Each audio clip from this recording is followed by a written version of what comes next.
اللہ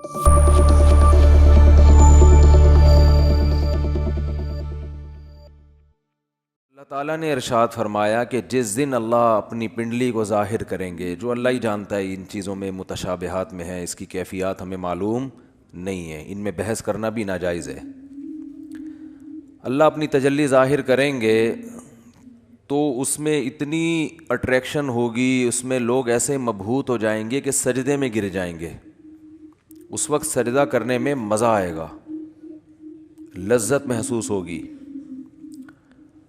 فرمایا لیکن کچھ لوگ ایسے ہوں گے جن کی کمر تختے کی کر دی جائے گی، اور وہ سجدہ کرنا بھی چاہیں گے تو نہیں کر سکیں گے۔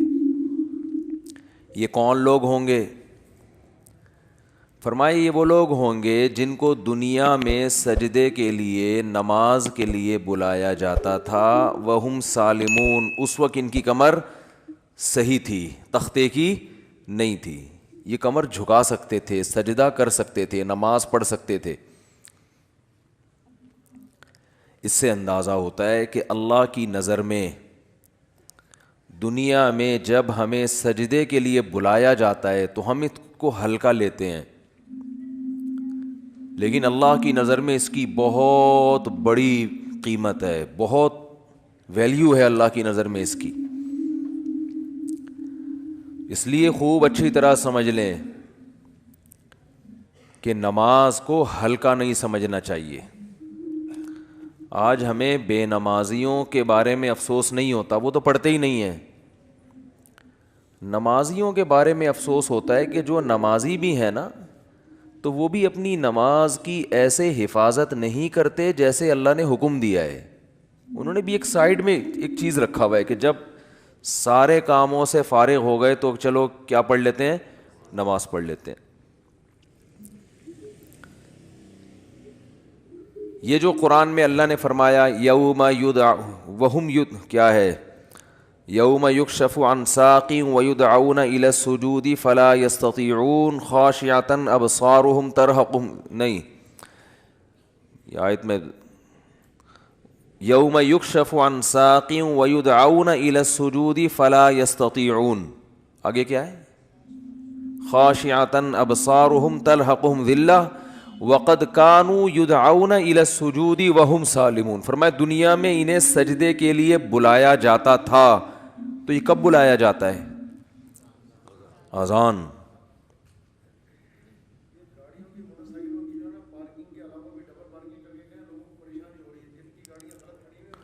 بھائی یہ بہت بڑا المیہ ہے یار، دیکھو گاڑیاں غلط نہیں پارک کیا کرو۔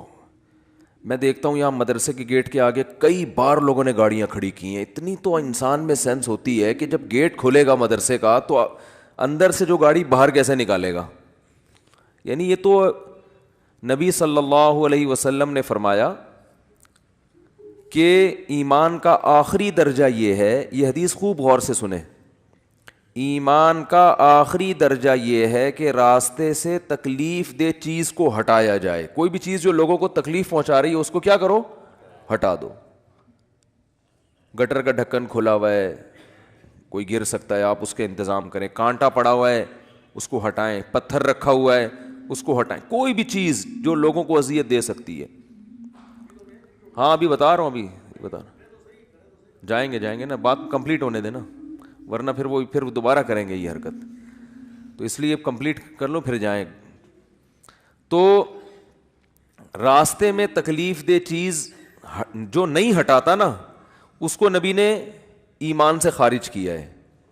تو سوچو وہ کتنا بڑا گویا کہ کافر ہوگا جو تکلیف دہ چیز راستے میں ڈالتا ہے۔ تو گاڑی غلط پارک کرنا، بائک غلط پارک کرنا، یہ تکلیف دہ چیز ڈالنا ہے کہ نہیں ہے؟ کانٹے سے اتنی تکلیف نہیں ہوتی، لوگ اکثر سنبھل کے ہی چل رہے ہوتے ہیں، لیکن گاڑیاں اس طرح، روزانہ میرے ساتھ ایسا ہو رہا ہے، روزانہ، کہ یہاں آپ گلی میں گاڑی موڑنے کی کوشش کرو نہیں موڑ سکتے، کسی نے کارنر پہ گاڑی ایسے کھڑی کی ہوگی کہ گاڑی دوسری گاڑی جو آئے گی ٹرن ہی نہیں ہو سکتی، اور یہ دیندار لوگ زیادہ معذرت کے ساتھ کر رہے ہوتے ہیں۔ وہ ہمارے ہاں جو جتنا بے ڈھنگا ہوگا نا اس کو سمجھا جاتا ہے اتنا نیک ہے، جتنا بے ڈھنگا ہوگا نا میں جب گیا نا حضرت مفتی رشید احمد صاحب رحمہ اللہ کے پاس، ان کے شاگردوں کے پاس، تو میرے پاس 125 تھی. میں نے دیوار کے ساتھ لگا دی بائک، تو وہ کہیں جھانک رہے تھے. انہوں نے کہا بالکل چپکاؤ. میں نے کہا یہ عجیب بات کر رہے ہیں بھائی، راستہ تو ہے نا بھائی، راستہ اتنا تو ہم نے بائک پارک کی ہے کہ راستہ تو ہے. انہوں نے کہا نہیں، راستہ نہیں، کھلا راستہ ہونا چاہیے لوگوں کے پاس گزرنے کا. تو جب آپ مکمل دیوار کے ساتھ بائک کو چپکا کے کھڑا کر سکتے ہو تو آپ نے اس کی دم باہر کو کیوں نکالی ہوئی ہے؟ تو میں نے کہا یار عجیب ٹائپ کے لوگ ہیں یہ. تو بہت سختی کیا کرتے تھے. تو راستے سے تکلیف دہ چیز جو نہ ہٹائے وہ ایمان سے خارج ہے. تو جو راستے میں تکلیف دہ چیز ڈالے وہ کتنا بڑا بے ایمان ہوگا معذرت کے ساتھ. تو ابھی تو آپ لوگوں سے غلطی سے اس لیے میں کہہ رہا ہوں کہ اب جس نے غلط گاڑی پارک کی ہے وہ اٹھے گا ہی نہیں نا. ہمیں اپنے بے ایمان کا فتویٰ لگا دیا. تو ہم اچھا گمان رکھتے ہیں آپ نے جان کر نہیں کیا ہوگا، غلطی سے کیا ہوگا، بلکہ آپ نے گاڑی صحیح پارک کی ہوگی یا بائک صحیح پارک کی ہوگی، کسی نے ہٹا دی ہوگی. تو جن نے غلط پارک کی ہے جا کے ذرا گلی کھولے، جا کے اٹھ جائیں. ہم لوگ دیکھ بھی نہیں رہے، آنکھیں بند کر لو بھائی، ہم نہیں دیکھ رہے. شاباش شاباش. اور آئندہ اس سے توبہ کریں. تو پیچھے سے تو دیکھ سکتے ہیں نا. اچھا، تو بائکیں جو ہے نا بالکل چپکا کے کھڑی کیا کریں دیوار سے، اور گاڑی بھی. اور گاڑی تو سامنے روڈ پہ کھڑی کرتے ہیں. ابھی کیمرے لگے ہوئے ہیں الحمدللہ چاروں طرف، ہم نے ٹھیک ٹھاک سیکیورٹی کا انتظام کیا ہوا ہے جو اسباب کی دنیا میں. تو چور بھی انشاءاللہ بھاگے گا نہیں، کہیں بھی پکڑا جائے گا. اور یہاں بھی کیمرے لگے ہوئے، وہ دیکھو وہ بھی لگا ہوا ہے، یہ بھی لگا ہوا ہے، دیکھ رہے ہیں. تو کسی کی جیب میں ہاتھ ڈالنے سے پہلے، کیونکہ جیب کترے بھی ہیں یہاں پہ، ان کو پتہ ہی نہیں ہوتا کہ کیمرہ لگا ہوا ہے. تو ہر طرح کیمرے لگے ہوئے ہیں جو ایک ظاہری اسباب ہو سکتے ہیں. اور سیکیورٹی گارڈ بھی بیٹھے ہوئے ہیں.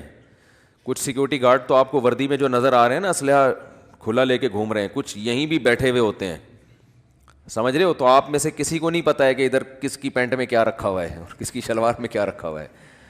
تو خیر بات کیا چل رہی تھی؟ بات چل رہی تھی نماز. ہو سکتا ہے میرے بھی آواز بھی اسلحہ لگایا وہ میں نے. تو ہم بھی اتنے نیک نہیں ہیں جتنا آپ سمجھتے ہو ہم کو، سمجھ رہے ہو نا. نیک سے مراد جو بالکل ہی بیوقوف لوگ سمجھتے ہیں نا. تو باقی یہ کہ اسباب کی دنیا میں انسان احتیاط کرتا ہے. باقی وہ بہاری لوگ کہتے ہیں کہ جب انسان کی موت آتی ہے تو اونٹ پہ بیٹھے ہوئے آدمی کو بھی کتا کاٹ لیتا ہے. تو وہ اللہ نے جب تک زندگی دینی ہے دے گا، جب اٹھانا ہوگا تو ویسے ہی اٹھا لے گا اللہ تعالیٰ. پھر تو سب کچھ ہو سکتا ہے نا. تو ایک ظاہری لحاظ سے جو کچھ ہو سکتا ہے وہ کرتا ہے انسان. باقی اللہ چاہے گا تو وہ سب کچھ ہو سکتا ہے. ایک چھوٹا سا مچھر انسان کو مار سکتا ہے، تو ایک چھوٹی سی گولی مار سکتی ہے انسان کو، کچھ بھی ہو سکتا ہے. خیر، تو بات یہ چل رہی تھی کہ اللہ نے فرمایا جب ان کو دنیا میں سجدے کے لیے بلایا جاتا تھا تو یہ نہیں آتے تھے.